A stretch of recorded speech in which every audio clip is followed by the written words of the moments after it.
If a new day starts in the dark, right?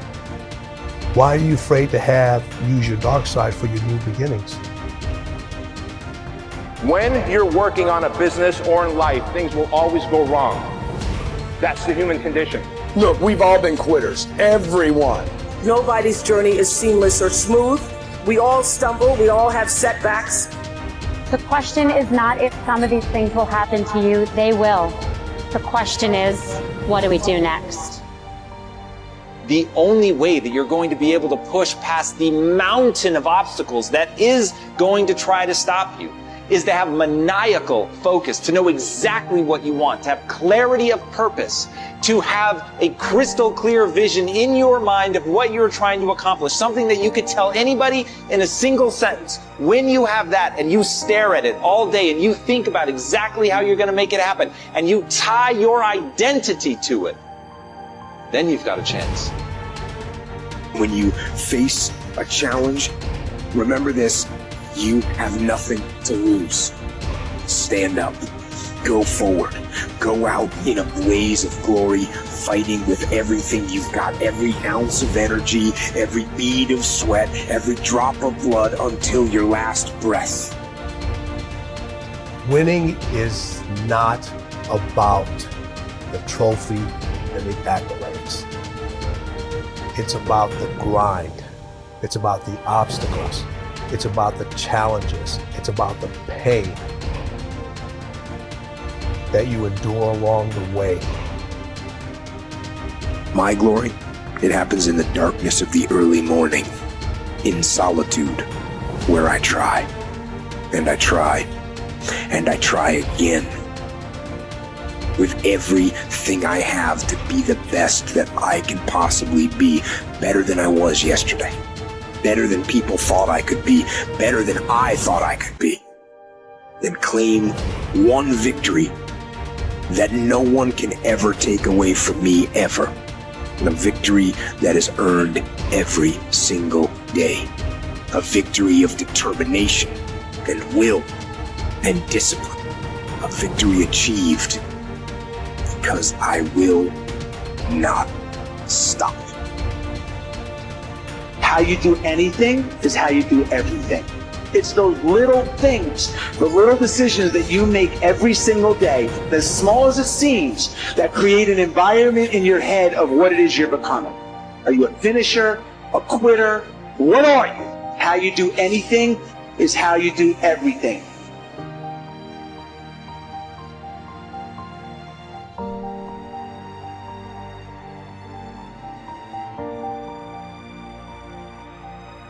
I've got a little topic now called the 4 major lessons in life to learn. Life and business is like the changing seasons. You cannot change the seasons. That's impossible. You can't rearrange the seasons. You cannot say, well, I'll take 5 harvest times, no winters, a few springs, and a summer or 2. You can't rearrange them. The seasons are going to come however they're going to come. You cannot change that. So you cannot change the seasons. But make this note: you can change yourself.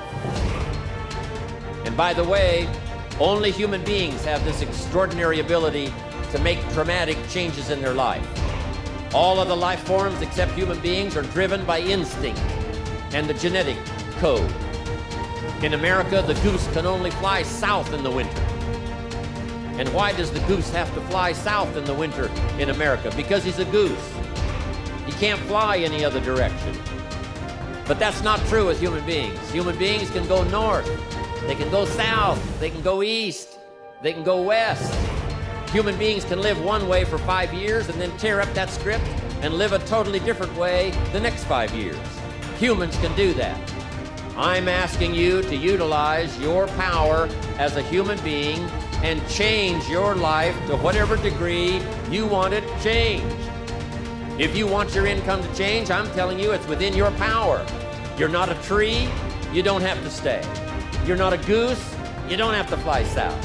I'm telling you, anytime you want to, you can say, I'm going to change my attitude, I'm going to change my income, I'm going to change my abilities, I'm going to do more than I've ever done before. Take on that as your God-given right as a human being to change your life to whatever degree you want it to change. So learn the value of the seasons now. You can't change them, but you can change yourself. Now here's the 4 major lessons in life to learn. Number 1, learn how to handle the winters. It's a fact of life. The winters follow the fall, the harvest. And pray tell how often? 6,000 years that we know of, recorded history. Winter comes after fall. Night comes after day. Difficulty follows opportunity. Recession always comes after expansion. So the winters are going to come. The winter of sickness, the winter of disappointment, the winter of devastation, social winters, economic winters, personal winters when your heart is smashed in 1,000 pieces and the nights are unusually long. It's simply called wintertime. But the winters are inevitable. So it has been for the last 6,500 years recorded history. You say, well, Mr. Rohn, what can I do about the winters of life? In World War II, we marched against the winter, and finally the spring came. We marched against the tyranny of communism, and finally the walls came tumbling down. We marched against the tyranny of the Nazis, and finally liberated the world for democracy and freedom. And that's what I'm telling you. It's possible for you to conquer your winters. How do you keep it so your dad used to say that one of the things he had gotten good at, he wanted you to get good at, was not letting the energy of a negative situation or confrontation to carry you away. So how do people in that moment of failure, which is usually really embarrassing, and like when you're failing, like all the talk in the world, if you're caught up in the energy, it sucks so much, people just want to turn and run in the opposite direction. So how did you learn not to get caught up in that energy? We're people, and we feel how people feel, meaning it hurts when people say bad things about us. It doesn't feel good when people don't believe in you. My dad always told me, if something ever doesn't go the way that you've planned and you find yourself in that situation, don't panic. The most important thing you can do is stay calm, stay present. And I've always sort of likened, I can't remember which, I think it was a Vietnam War film or some other film that I was watching one time. And this sergeant stood right up in the middle of this battle. And bullets are hitting branches and knocking trees down. You can hear him zipping by. And he stands up and he says, hey, go over there, move up. You need to watch right over there.